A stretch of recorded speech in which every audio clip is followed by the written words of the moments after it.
Welcome to Aging with Pride, the joys and WTFs about aging queerly. We're your hosts, Wendy and Debbie, and we're serving up a hot cup of wisdom with a splash of humor on the side.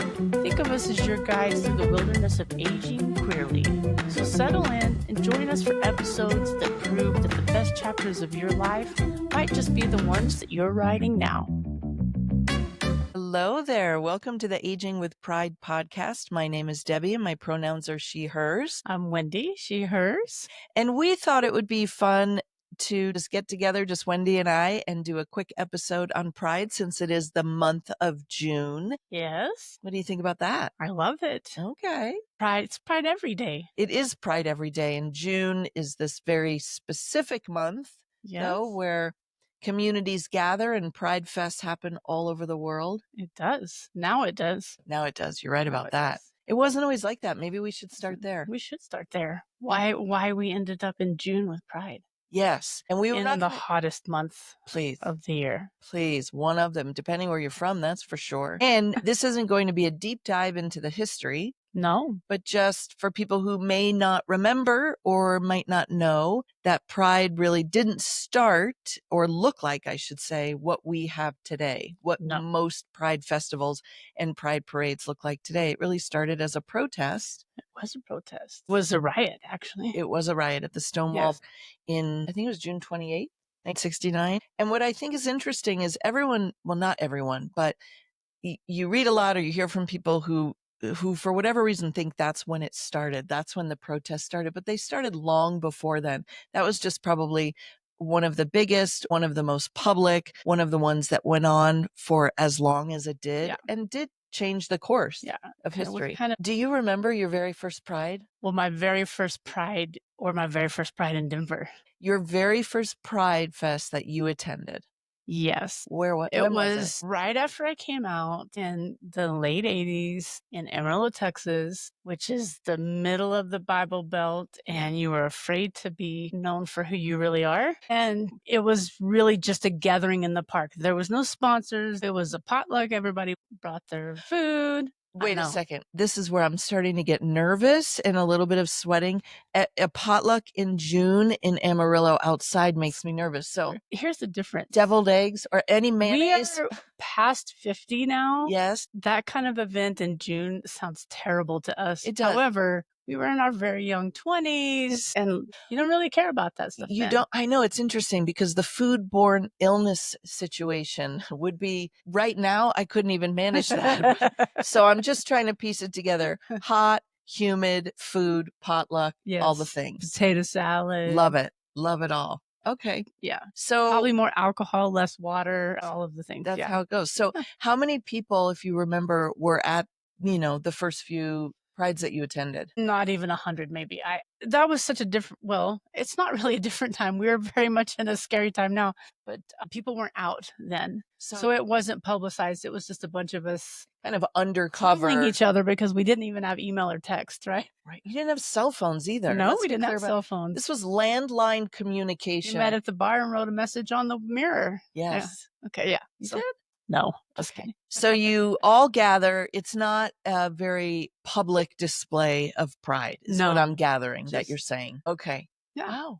How many of those did you go to before you moved to Denver? Maybe 2 or 3 before we moved. Yeah. When you were at those Pride events, did you feel safe? Well, it wasn't a Pride event. Fair. We weren't sporting rainbow gear. It's not kind of what it is today. Yeah. So you did because nobody knew. So we were fairly safe. Yeah. I mean, as safe as you could feel. So moving from Amarillo, Texas to Denver, Colorado, and going to your first Pride in Denver, I can only imagine how... Well, tell us, how did that feel? It was overwhelming in a good way, right? Like I remember when the P-Flag group walked down in the parade and how I got teary-eyed and emotional because how amazing was here's a whole set of parents that were just out in the open supporting their kids. And that was kind of a new world for us, being out in open. I know. So it was awesome. And then terribly sunburning. I know. I don't know why, but Pride back then, for some reason, nobody even thought sunscreen was a good idea. It was the one day we didn't wear sunscreen. So we also grew up in the days where we would take the record album and put tinfoil around it and be in the and hold it like this. So yeah. And wear sun in your hair so you could get bleach blonde for the summer. Yes, all of Let's talk about your first Pride. My first Pride, well, I lived in Arizona before I moved to Colorado. So my first Pride was in Arizona. And I want to be very clear. Back then, Arizona, whoever was on that committee was wholly problematic. They're like, wait, we need to change the day to Stonewall so we can shift the day. I just think they had a lot of self-loathing because they chose June, which June was Stonewall, but they chose to celebrate Pride in June. They chose to follow that date, which I understand makes a lot of sense. Not in Arizona, where it gets to be 120 in June. So I only remember it being abusively hot.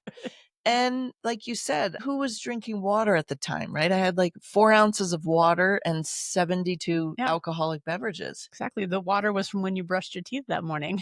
But I will say Arizona has since changed Pride Month for them when they celebrate it. I believe now it's in October. Well, now more than 200 people will come. We probably had a bigger Pride than Amarillo, Texas. I'm sure you did. Yeah, so things changed. And then I moved to Denver in 1997. Weeks before Pride. So it was wild. And I lived in Capitol Hill, which for people who don't know Denver, Colorado, well, that's kind of, it was back then really a gay hub where a lot of people lived in the community. What it is prime parking spots for Pride. Yes, because I had one at where I lived in my apartment. That's amazing. But I remember just walking a few blocks to where the parade was. I had never really experienced something like of that magnitude, such a big parade. And then to walk down to Civic Center and it was wild. Yeah. It was wild. How was it different from going to Pride in Arizona? Well, I remembered it better and it was bigger and really it wasn't as hot and miserable. Sorry. And now it is almost as hot and miserable in June. That is the truth. Except for a couple of years ago, it was very cold. I remember wearing sweatshirts and dreading taking it off to go on stage. We did have a few years. Yes, we did. That's true, where it was chilly. Oh, I love those years. Yeah, those were so good. Good years. Those were good. So I want to go back to the fashion of Pride when we went. Or lack thereof. Or anything from when you went to your early Pride. Is there an item that if you could wave a magic wand, you would transport from your early Pride days to now? Well, I knew you were going to bring that up. Well, number one, I don't have great fashion on any given day. That's not true. That's not true at all. Oh, I had a perm. And a mullet there. Bring back the perm? No. Would you bring my hair would never be that long again, ever, to perm. Let's be clear. What about the mullet? Maybe a tail instead of a mullet. Okay. Because then I could weave like rainbow in it. I'm just kidding. I don't know.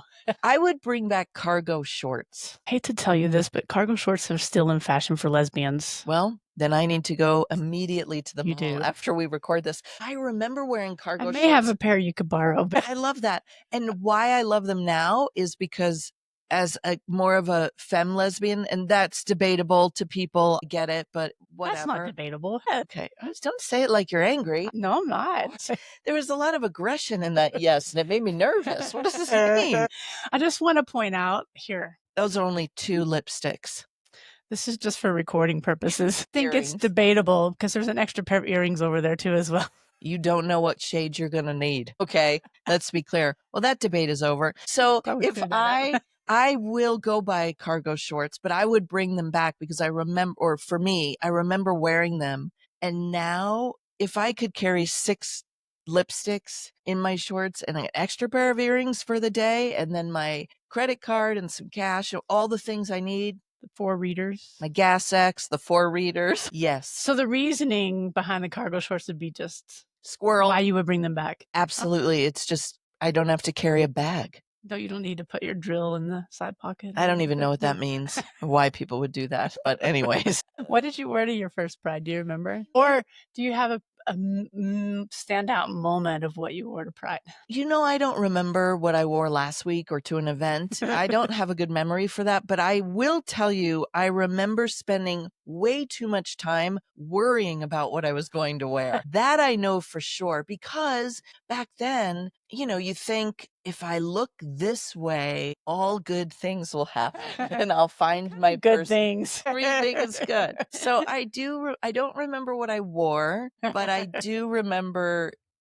it took me too long to figure it out. What about you? Now you have a good memory when it comes to those things. I have a memory of wearing, I believe I'm going to say this publicly, bikini top and getting sunburned to the point of like crisp bacon on my chest. Well, I think along with whoever's watching this, we need a photo. And you, of all people, have access to every photo that's ever been taken. Not that one. Why? It's not to be found anywhere. Thank God. I don't believe that. And that is a mission that I'm now going to be on. Well, I love that. All right. So, okay. I think that's what I wore to play in. Yeah, let's talk about that, because when you moved to Denver, you moved in 96, right? Mm-hmm. And I moved here in 97, and you were in the band Dear Marcia. So your first year, did you play on the Pride stage, or did that take a few years before you kind of got Our into the very first year, we did not. So you enjoyed it as really. I didn't even have a name for it, but we were singing and playing. We played at maybe a couple coffee shops at that point. Okay. Maybe. But the next year, and then almost every year thereafter for a very long time, we played Pride. Wow.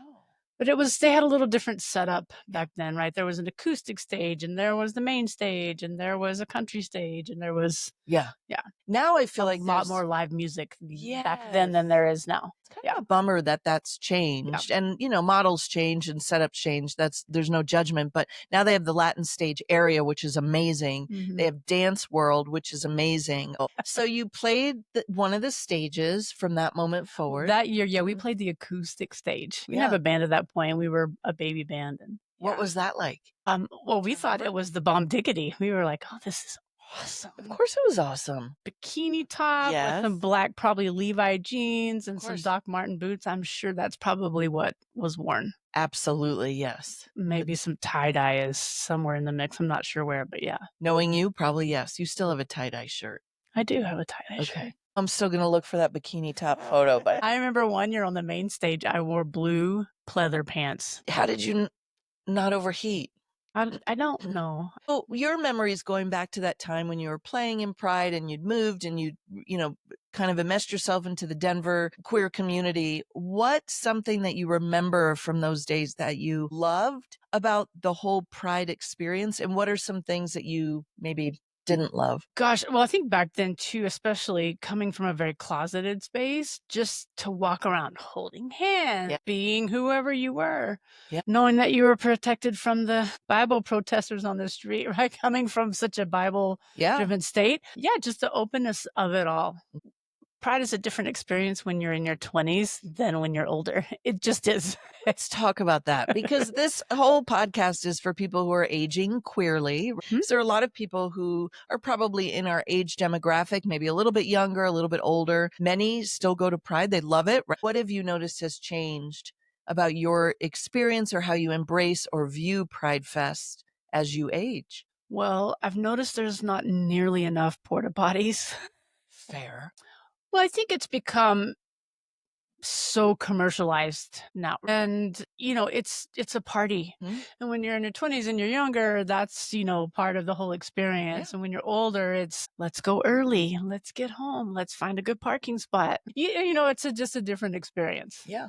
How about you? Well, and everybody knows I will drive around an area once, and if I don't find parking, I will go home. And it doesn't matter if it's like my kid's graduation. I'm kidding. I'm just saying. That's when you just need an Uber to drop you off, babe. I know. For me, what has changed? Well, like you said, in the beginning, I was very starry-eyed. It felt so amazing and welcoming and at times overwhelming, but really felt like community. I also drank way too much. I mean, I openly admit that. Yeah, I mean, not everybody, but a lot of us certainly did. How many of us called in sick the next day after Pride? Next day, like the next 4 days. I mean, that was part of the problem is you're dehydrated and you're drinking, and it's such a terrible combination. It just doesn't end well.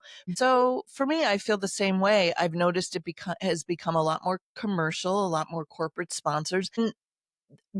I love having that conversation about corporate sponsors. And I think as the LGBTQIA+ community as a whole, regardless of where you live, doesn't matter. That is an important conversation that needs to be had. And sadly, it's a divisive conversation, as we've seen. And so we're not going to have that conversation here, but I think it would be so amazing if people within the community could come together and really hear each other and try to problem solve from a community lens, which would be great. Denver Pride is a free pride. Yeah. If you want a free experience, then we need to figure out how to have a free experience. And a lot of Pride Fests are fundraisers.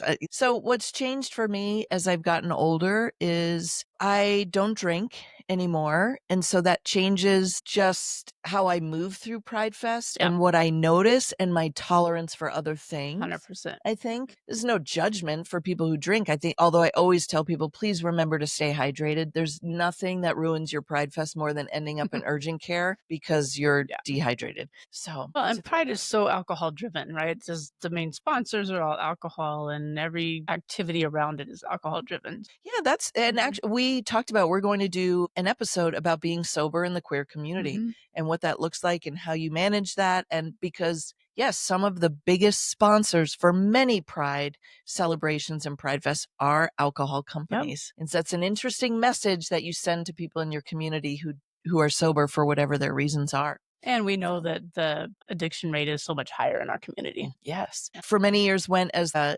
participant, and then I started to volunteer for Pride Fest, which I loved doing that. What I think is so cool is Pride Fest in Denver, they have a few volunteers who have been doing it 25, 27 years. Talk about a passion and commitment. I was going to say, that's a lot of commitment. That's a lot of commitment to creating a really wonderful experience. So emceed. Yep, I've emceed, and that's how you and I met in 2014. I think too, also, I've noticed more, like I've always felt underrepresented, and I think a lot of people feel that way at Pride, right? It's very geared towards a different crowd. I mean, there's some representation, but I feel like the older that I've gotten, that feels bigger. Representation is so important. Yes. And that is some of the feedback that a lot of Pride Fests get, is that certain individuals don't feel that they're represented at Pride. It's an important thing, again, to have those conversations. I agree with you, though. The older I get, not that I don't need Pride, because I very much need it,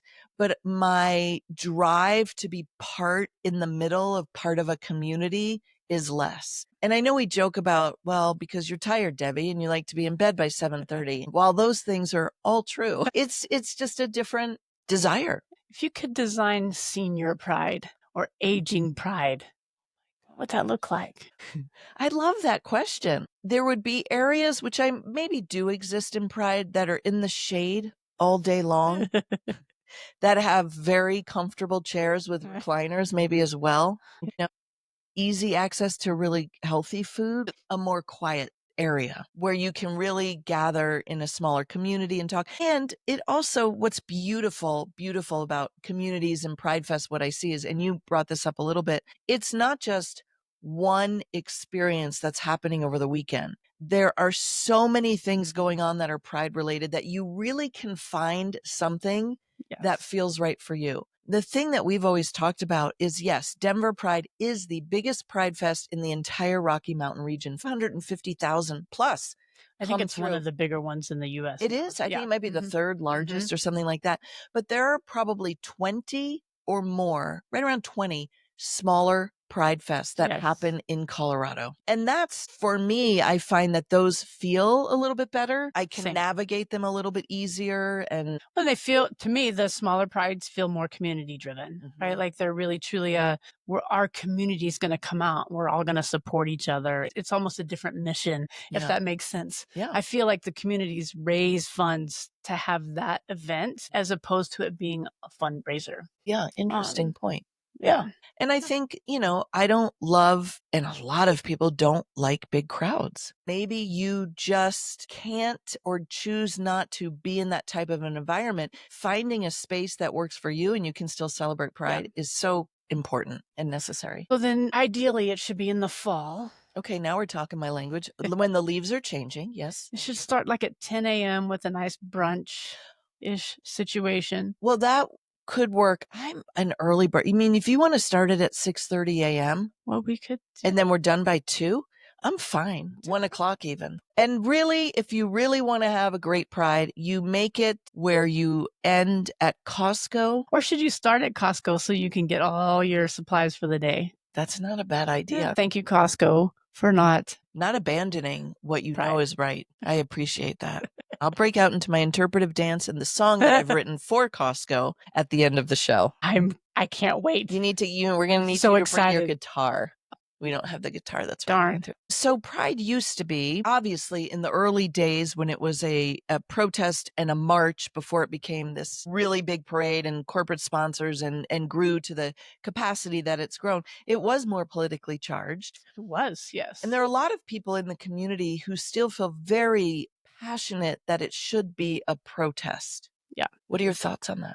Well, I think it would be great to find a balance. I feel like it has gone away from so much of the, here's the reason why we're here. And I think as we become more corporate driven and more celebratory and it's more of a party now, I think we forget, even for us. Yeah. And I think about like younger generations and hanging on to that history, our LGBT history, right? Which is often under the books. Well, it's getting removed from the books too. So how do you find a balance where you still keep that history fresh and celebrate those hard moments? And we are experiencing those hard moments right now. I think now it is political. It feels more political than it has in the past. And that makes sense because we are in a very scary time. Yes. And so I do think this year I'm very curious to see if there are more protests from within the community. And I agree with you. I think there's room for all of it. And I think we do a disservice to our entire community when we start to tell people you can't show up like that because that means you don't support the community. And that's like a weird,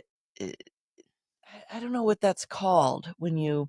Bullshittery. Bullshittery is a good word. Welcome. Yeah. Well, I always think if we're a community where we've had to fight for our rights and push back against certain beliefs that have been false or haven't worked for us, then it makes sense that we have to be able to do that within our own community. We have to be afforded the ability to have hard conversations. And one thing that I've always loved about emceeing Pride is it's one of the few times where I feel you look out and you see thousands and thousands of people and they all feel very unified. And then I always think, why can't we carry that like that the rest of the year? Yeah. And unification doesn't mean everyone thinks the same thing. That's where the confusion comes in. And I think it's been so easy for us, especially in the political climate, to learn not to be able to talk about our differences, even within our community. Well, last year, I think I made the mistake and we scheduled camping and it was really on Pride. But last year, you and I did not go to Pride. We did not go to Pride last year. We went not to the Denver mountains. Pride. That's true. We went to other prides. Yes. But we went camping instead. We did go camping. And we're doing that again this year. Yes. And we can celebrate Pride. That feels right. Over a campfire. Yes. Well, and I've thought a lot about that. Like, and that's the evolution. The way they celebrate it changes over time. Yes. And now there's so many, like you said earlier, there's so many other community prides that, you know, like before, that was Denver Pride was it. Yeah. You came from all over the state and other states to go to Denver Pride. And now there's like I was looking at this weekend, how many Pride celebrations there are just this weekend in Colorado, several. And then next weekend and the weekend after that, like June is packed and then now they're into August and September even. So you can still celebrate Pride, but in a different manner or a different location. And if you love our community and you also love national parks, then going out there and trying to do what you can to protect them is a political statement. 100%. I am a firm believer in that. What is one thing that you hope never changes about Pride? Celebrations, I should say. Well, the pure fact that we are able to have them. I mean, absolutely. It sounds ridiculous, but it's not in the current climate. Yes, that I hope that it is, that we get to celebrate that. Yeah. And then is there something that you hope will kind of change and evolve with Pride? Is it that you hope people never lose sight of why we're celebrating it? Or I think this is typical for all Pride, not all Prides, most Prides, is really a good inclusive reach, right? Being in a community that you feel included in and the celebration that you feel represented in. That is something that can always be worked on. How about you? What do you think? Well, I love that Pride brings so many people together. Mentioned that people travel from other states to come to Denver Pride in particular, but other Pride fests, there's so many good ones, and that they feel really, hopefully, included. Yep. And it is a space where they can be who they are. So great big family reunion. Yes, but with family that you want to celebrate, want Right. to spend time with, right? Chosen. Yeah. So I hope that continues. And like I said, there is a very strong feeling during Pride of people coming together, supporting. As far as evolving, I love thinking about evolution as almost going back, which sounds weird. But like you had said earlier, when Pride was much younger, there was a lot of focus on local. And that is so important to communities. And I feel like some of the Prides that have gotten big, they spend so much time and money to bring in national acts, and they do away with the local smaller stages, the acoustic stages, because that's where their focus is. Again, it's no judgment. It's just when you're talking about having communities feel included, then let's elevate those within the communities. And all kinds of different local representation. Right. Yeah. And the way that you do that is you have those voices help guide the Pride planning, regardless. And hopefully there's a space for those voices to be heard and offer those up. Yeah. What would you say to someone who is going wherever they're going to celebrate Pride and it's their very first Pride Fest? I was just going to ask you that. Okay. I can share. Yeah, share. I would say, one, really do be yourself, express yourself, do what feels absolutely most comfortable and natural to you. Not to sound funny, but stay hydrated because it's summertime, it's hot. And that is something that we forget, especially if you're drinking alcohol, you really do forget. And getting dehydrated is a terrible way to spend your Pride Fest. It's a great way to spend your Pride Fest, but a terrible way to spend the next few days. And it's a copay. If you have to go to urgent care. So that's not where you want to spend your money. You can't afford the copay because you bought alcohol and food at Pride. Yes. So there is that. So stay hydrated. And always, if you see something that doesn't look right or feel right, tell somebody. What about you? What would you tell people who are celebrating? Be safe, hydrate, be yourself, enjoy yourself, meet up with people you probably haven't seen for a while, do all the things, experience it all. Yeah. And remember why you're there. Remember why you're there. Well, however you celebrate Pride, we hope you have a wonderful time. Whether you're at a festival, whether you're in the mountains, it doesn't matter whether you stay home and just celebrate it that way. We hope that you have a great time and that you stay safe. Be Pride. Happy Pride. Thank you for joining us on today's episode of Aging with Pride. Whether you are in your 40s or your 80s and beyond, we are here for every glorious chapter. Please find us on social media, YouTube, and wherever you stream your favorite podcast at Aging with Pride Podcast as we keep the community conversation going. And remember, getting older isn't about fading away. It's about aging forward with pride. See you on the next episode.